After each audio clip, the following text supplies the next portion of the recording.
আহ এই কষ্ট আসলে অনুভব করা যায়, এর বর্ণনা কাউকে বলা যায় না। দেখুন, আজ 5টার দিকের ঘটনা। রাজবাড়ী দৌলতদিয়া ফেরিঘাটে ফেরিতে উঠতে যেয়ে 40 থেকে 50 জন যাত্রী নিয়ে যে বাসটি এই যে একদম ডুবে গেল পদ্মায়, এই ঘটনা আমাদের সত্যি ব্যথিত করছে। ঈদের আগের একটি ঘটনা, ওই যে 2 লঞ্চের মধ্যে ঘেঁষে যাওয়ার সময় পুত্রবধূ অন্তঃসত্ত্বা তাকে রক্ষা করতে যেয়ে শ্বশুর এবং ওই নারীর স্বামী অর্থাৎ বাবা ছেলে কীরকম নির্মমভাবে 2 লঞ্চের এই যে ঘেঁষে চলা সেটাতে চিড়ে চ্যাপ্টা হয়ে রক্তের বন্যা বইয়ে তারপর বিদায় নিলেন পৃথিবী থেকে। এরপর এই যে এই দৌলতদিয়ার ঘটনা, এছাড়া মাঝখানে আরও ঘটনা ঘটেছে। ঈদের যে দিনটি গেল, সেই দিনটির পরে যে রাত, সেই রাতে কুমিল্লার পদুয়ার বাজার যে রেল ক্রসিং আছে সেখানে ট্রেনের সাথে বাসের সংঘর্ষে সেখানে 12 জন নিহত হয়েছে। সেই দগদগে ঘা শুকাতে না শুকাতেই এই দৌলতদিয়ায় রাজবাড়ির ওখানে ফেরিঘাটের ঘটনা আমাদেরকে বিমর্ষ করে তুলেছে, আমাদের হৃদয়কে। ইতোমধ্যে সংবাদে এসেছে যে এই ঈদের আগে পরে 7 দিন, এই 7 দিনে প্রায় 250-র মতো রাস্তায় মানুষ নিহত হয়েছে, অর্থাৎ দুর্ঘটনা ইত্যাদি ইত্যাদি। 250-র মতো মানুষ নিহত হয়েছে, যেখানে আমি প্রেডিকশন করেছিলাম যে মিনিমাম 100। কোথায় মিনিমাম? 250 হয়ে গেছে। এখন এই যে 40 বা 50 জন, এখান থেকে 7 জন নাকি সাঁতরে উঠতে পেরেছে অন্যান্যদের সহযোগিতায়। এই 7 জনের মধ্যে আবার 2 জন মারা গেছে। তাহলে যদি 40 জন হয়, তাহলে 33 জন মানুষ 80 ফিট গভীরে চলে গেছে বাসটি। স্বাভাবিক। এখন এত গভীরে 4 ঘন্টা ধরে, এখন যে আমি ভিডিও করছি অর্থাৎ এখন 9টার উপরে বাজে, সেই বিকেল 5টার ঘটনা, 4 ঘন্টা 4.5 ঘন্টার মতো সময় গেছে এই 80 ফিট নিচে। আর বাসটি যেহেতু যাত্রী নিয়ে পড়ে গেছে, সুতরাং আপনারা দেখেছেন ভিডিওটি যে কিভাবে উল্টে পড়ে গেল। এখন যাত্রী যারা হয়তো জানালার কাছে ছিটকে বের হয়ে গেছে অথবা দরজার কাছে ছিল, ছিটকে বের হয়ে যেতে পেরেছে বা বের হয়ে গেছে অটোমেটিকলি, তাদেরই 7 জন হয়তো সাঁতরে এবং অন্যান্যদের সাহায্যে তারা তীরে আসতে পেরেছে বা উদ্ধার হয়েছে। কিন্তু অন্তত পক্ষে এই 33 জন লোক, তারা কি আর বেঁচে আছে? এখন আত্মীয় স্বজন যারা আছেন তারা বলছেন যে অন্তত লাশটি যেন পাওয়া যায়, কারণ 4 ঘন্টা 4.5 ঘন্টা পানির নিচে থেকে কেউ বেঁচে থাকবে, এটা মিরাকল হলে হতে পারে 2-1 জনের ক্ষেত্রে, কিন্তু বাস্তবিকই এটাই আশঙ্কা যে সবাই মারা গেছেন। এবং বাস যেহেতু, সেই বাসের ভেতর থেকে যদি এটা এমন হতো যে একটা খোলা নৌকা ডুবে গেছে, তাহলে অন্তত পানিতে পড়ে গেলেও তারা সাঁতরে অথবা হাত উঁচিয়ে কোনো না কোনোভাবে তারা হয়তো সাহায্য চাইতে পারত। কিন্তু যেহেতু বাস একটা আবদ্ধ ঘর, কম্পার্টমেন্ট, এমনিতেই বাস থেকে বের হতে গেলে সাধারণভাবেই কি জানালা দিয়ে বের হওয়া যায়? সিটের ওপর ওঠো, তারপরে পা দাও, পা দিলে পাটা আগে বের করব কোনটা, বাম না ডান, মাথা আগে বের করব না পা আগে বের করব নাকি নিতম্ব বের করব, নানাভাবে কিন্তু একটা স্বাভাবিক বাস যখন দাঁড়িয়ে থাকে প্লেন রোডে, তখনও কিন্তু একটা সমস্যা যে কিভাবে জানালা দিয়ে নামা যায়, এবং লাফ দিয়ে নামতে যে হাত পা বা আহত হবার মতো ঘটনা ঘটে। অথচ সেটা পানি, এখন পানির ভেতরে একটা হাবুডুবু অবস্থা, তখন তো নানা ব্যারিয়ার, নিঃশ্বাস নেওয়া যাচ্ছে না, ডুবে যাচ্ছে, সাঁতার কাটা যাচ্ছে না, কারণ সেখানে বাসের মধ্যে সাঁতার কিভাবে কাটবে, যেখানে সাঁতার কাটবে কাটার চেষ্টা করবে সেখানেই তো রড বা সিট বা কিছু একটা লাগবে, তাহলে সাঁতার কাটবে কি করে, যেহেতু সেটা একটা আবদ্ধ ঘরের মতো একটা কম্পার্টমেন্ট, একটা বাস, সুতরাং বাস এই 33 জন যাত্রীকে নিয়ে একেবারে 80 ফিট গভীরে চলে গেছে। এখান থেকে সাঁতরে বের হয়ে আসা বা পানির মধ্যে দরজা খুঁজে পাওয়া বা জানালা খুঁজে পাওয়া, এটা অসম্ভব। আমরা অনুভব করতে পারি, ইমাজিন করতে পারি যে যারা ওখানে ছিলেন বাসের মধ্যে তাদের কি অবস্থা। আমরা আল্লাহ পাকের কাছে সবসময় মোনাজাতে কান্নাকাটি করি, আল্লাহর কাছে বলি, আল্লাহ এই ধরনের মৃত্যু থেকে, দুর্ঘটনা থেকে আপনি আমাদের রক্ষা করুন, আমাদের শত্রুদেরও যেন এইরকম মৃত্যু না হয়। খুব নির্মম মৃত্যু এগুলো।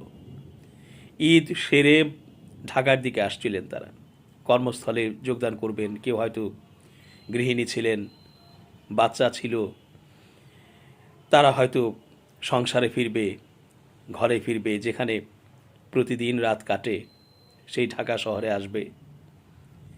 কিন্তু এইরকম একটা মৃত্যু তাদের কপালে ছিল, কে জানতো। আমরা বলি আমাদের ইসলাম ধর্ম অনুযায়ী যে আসলে ভাগ্যে হয়তো সেটাই ছিল যে এইভাবে তাদের মৃত্যু লেখা আছে, কিন্তু এই কথার বাইরেও কথা আছে। সেটা হচ্ছে আল্লাহ তো মানুষকে বিবেক দিয়েছেন, বুদ্ধি দিয়েছেন, জ্ঞান দিয়েছেন, মানুষ সেগুলো কাজে লাগিয়ে নানাভাবে সতর্কতা অবলম্বন করতে পারেন বা করার চেষ্টা করতে পারেন। তো সেটা তো করতে হবে, তারপর নসিবে যা আছে তা ঘটবে। এখন এই যে পদুয়ার বাজারের ওখানে, সেখানে গেটম্যান ছিল না বলে গাড়ি উঠে গেল রেল লাইনে, বাস, তারপর ট্রেন এসে দিল, 1 কিলোমিটার নিয়ে গেল, 12 জন নিহত হলো। দুই লঞ্চের ঘেঁষাঘেঁষিতে প্রাণ গেল দুই জনের, অর্থাৎ বাবা এবং ছেলের, আহত হলো কয়েকজন। এছাড়া আরও নানা জায়গায় উল্টে যে মুখোমুখি সংঘর্ষে অটোরিকশা, বাস, অটোরিকশা, ট্রাক, নানাভাবে কিন্তু, তারপর মোটরসাইকেল দুর্ঘটনা ঘটেছে। আমাদের কথা হচ্ছে যে যারা আমরা চালাচ্ছি, তারা আমরা কেন জীবনটাকে এত হাতের মুঠোয় নিয়ে আমরা চলতে পছন্দ করি। একজন চালক সবসময় খেয়াল রাখবে যে তার শুধু নিজের জীবনটা না, এখানে আরোহী হয়ে যারাই আছেন, যাত্রী হয়ে যারা আছেন, তাদের জীবনটা গুরুত্বপূর্ণ না, সেগুলো খেয়াল রাখতে হবে না? নাকি যাচ্ছে তাই জীবন মুঠোয় নিয়ে আমি রওনা দিলাম, যা হবার হবে। কি বলবো, বলার কিছু নেই। আপনারা দেখেছেন বিশ্ব রোডে পেছনে 2 বন্ধু, সামনে যিনি চালাচ্ছেন তিনি 10 বছর বয়সী এক শিশু, পেছনে আরও 2 জন, তাদের বয়সও 9 বা 10 বা 8। কি স্পিডে মোটর বাইক চালাচ্ছে।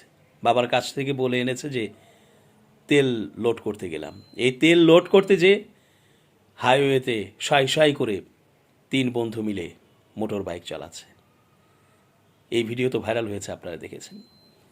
আসলে আমরা আমাদের জীবনকে কেন যেন মূল্য দিতেই চাইছি না। এরা তো শিশু, এরা বোঝে না, আবেগের বশে হয়তো করেছে, কিন্তু অভিভাবকদের খেয়াল রাখা উচিত ছিল। কারণ অভিভাবকরা তারা তো জানেন তাদের সন্তানের মন মানসিকতা কেমন, তারা কিভাবে বেড়ে উঠছে।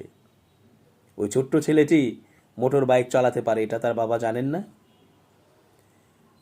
তো যেহেতু জানেন, তিনি এই আশঙ্কা করেননি মনে মনে যে এই ছেলেটি বন্ধুবান্ধব নিয়ে হাইওয়েতে ড্রাইভ করতে পারে। যাই হোক, এখন এই যে ফেরিতে উঠতে গেল বাসটি, তো ফেরিতে উঠতে গেলে বাসটির চাকা কোথায়, সামনের দু চাকা পেছনের দু চাকা কোথায় আছে? লুকিং গ্লাসে দেখবে, পেছনের গ্লাস থেকে পেছনের দৃশ্য দেখবে, বা পেছনে বামে যে লোকটি আছে তাকে সাপোর্ট করে সেই লোকটি দেখবে। বাসের কন্ডাক্টর থাকে, বাসের হেল্পার থাকে, তারা দেখবে বাসটি ঠিকঠাক মতো উঠছে কিনা, যেখানে চাকাগুলো আছে সেই চাকাগুলো যথাস্থানে আছে কিনা, সেখান থেকে চাকা ছিটকে বা কাত হয়ে বা ব্লাস্ট হয়ে কিছু কোনো দুর্ঘটনা ঘটাতে পারে কিনা, নানা কিছু কিন্তু দেখে বুঝে তারপর চালাতে হয়। আমরা জানি যারা চালক তারা এইভাবেই কিন্তু চালান, সতর্কতার সাথেই চালান। এবং আপনারা খেয়াল করলে দেখবেন যারা সতর্কতার সাথে চালান তাদের জার্নি আল্লাহর রহমতে ভালোই হয়। আমি দেখেছি, এটা আমার অভিজ্ঞতা। আমি হেড অফ HR অ্যান্ড অ্যাডমিনের একটা অংশ হচ্ছে ভেহিকেলগুলো দেখা, এগুলো রেজিস্ট্রেশন থেকে শুরু করে যা যা লাগে, লিগেল কাগজপত্র ঠিকঠাক করা, রোড পারমিট, ট্যাক্স টোকেন, এরকম যা কিছুই আছে, ড্রাইভিং লাইসেন্স, রেজিস্ট্রেশন, যা কিছু আছে, ফিটনেস, এগুলো কিন্তু দেখতে হয় একজন হেড অফ অ্যাডমিন হিসেবে। তো এগুলো দেখতে যে আমি অনেকগুলো গাড়ির দায়িত্বে যখন ছিলাম, মানে অ্যাডমিনের একটা পার্ট এটা, আরও অনেক কাজ আছে, HR অ্যাডমিনের অনেক কাজ। তো অ্যাডমিনের একটা পার্ট হচ্ছে এই ভেহিকেল মেনটেন্যান্স এবং এগুলোর দেখভাল করা। তখন আমি দেখেছি যে আমার আন্ডারে তো ড্রাইভারগুলো ছিল, এই ড্রাইভারগুলো কে কেমন গাড়ি চালায়, কেমনভাবে চালায়, কতটা রিস্ক নিয়ে, অথবা কতটা সাবলীলভাবে, অথবা কতটা মেধা দিয়ে, কতটা চৌকসপানা দিয়ে চালায়, অথবা সতর্কতার সাথে চালায়, আমি কিন্তু জানি। এবং এটা শুধু আমি নই, যে কেউ একটা গাড়িতে যখন আপনি উঠবেন, গাড়ি স্টার্ট করবে, যাত্রা করবে এবং রাস্তায় যখন চলবে, তখন আপনি ওই গাড়িটার 10-15 মিনিট বা আধা ঘন্টার যে চালানোর স্টাইল, সেটা দেখেই কিন্তু আপনি বুঝবেন যে যিনি চালাচ্ছেন তিনি কেমন চালক। এটার জন্য অনেক বড় জ্ঞানী হওয়ার প্রয়োজন নেই। আমরা জানি এরকম অনেক হয়েছে বাংলাদেশেই, যে প্যাসেঞ্জারগণ বলছিলেন, ড্রাইভার সাহেব আপনি আস্তে চালান, ড্রাইভার সাহেব আপনি দেখে যান সামনে, ড্রাইভার সাহেব ওভারটেকিং করবেন না, ড্রাইভার সাহেব আপনার গাড়ি ব্যালেন্সে নেই, ড্রাইভার সাহেব আপনি ঘুমাবেন না, ড্রাইভার সাহেব আপনি যাত্রীদের সাথে তর্ক করবেন না, ড্রাইভার সাহেব অযথাই নানা স্থানে দাঁড়াবেন না, ড্রাইভার সাহেব আপনি ঠিকঠাক মতো গাড়ি চালান। এরকম নানা কথা কিন্তু প্যাসেঞ্জাররা বলে, কিন্তু ড্রাইভার কানেও নেয় না।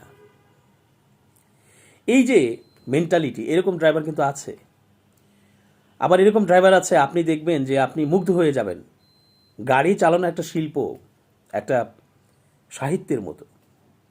ওই যে আমরা যারা গান গাই, গানের সুর, লয়, তাল ঠিকঠাক মতো যাচ্ছে কিনা, অন্তরায় গিয়ে অন্তরাটা ঠিক মতো ধরা হলো কিনা, তারপরে মিউজিক যখন আসবে মিউজিকটার জন্য সময় দেওয়া ঠিক হলো কিনা, গানটি যখন শেষ হবে তখন কিভাবে শেষ হবে, যখন কোনো লাইন ধরা হবে, শুরু করা হবে, তখন কিভাবে শুরু করা হবে, এই সব কিছু যেমন একটা গ্রামার আছে, একটা স্টাইল আছে, একটা সাহিত্যের ব্যাপার আছে। একটা কবি যেমন কবিতা লিখতে যেয়ে তিনি নানা ছন্দ, উপমা, নানা কিছু ব্যবহার করেন, শব্দের ব্যবহার, বাক্য গঠন, ছন্দ, নানা কিছু দেখেন। সেইভাবেই একই রকম ড্রাইভিংটাও আপনি দেখবেন যে এরকম ড্রাইভার আছে, তার গাড়ি চালানোর স্টাইল দেখে আপনি মুগ্ধ হয়ে যাবেন যে এত সুন্দর স্মুথ গাড়ি চালাচ্ছে সে। উঁচু নিচু পথ, অথচ প্যাসেঞ্জারকে বুঝতেই দেয়নি যে পথটি উঁচু নিচু, এমনভাবে চালিয়েছে কৌশলে। আপনি দেখবেন যে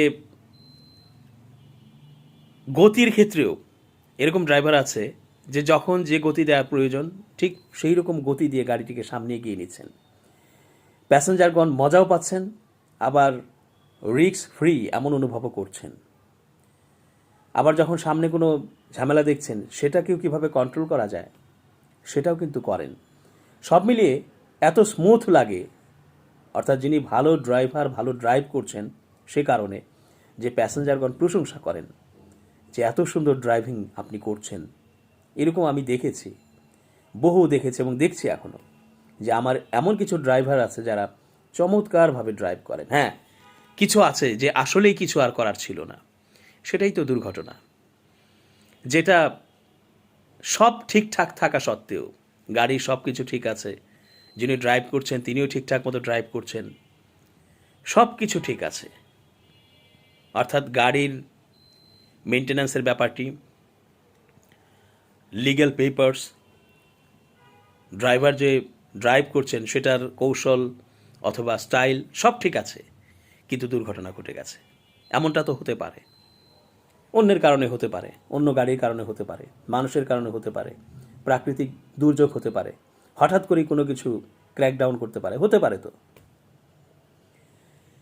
তো সেটা হচ্ছে দুর্ঘটনা, এবং সেখানেও কার্যকারণ আছে, পেছনে হয়তো দেখলে অনেক কারণ খুঁজে পাওয়া যাবে, কিন্তু কিছু ব্যাপার আছে যেটা হয়তো এই যে গাড়িটি চলছে সেই গাড়ির ড্রাইভার, যাত্রী এবং গাড়ির যে মেনটেন্যান্স এগুলোর উপর নির্ভর করছে না, তখন সেটা ভিন্ন কথা।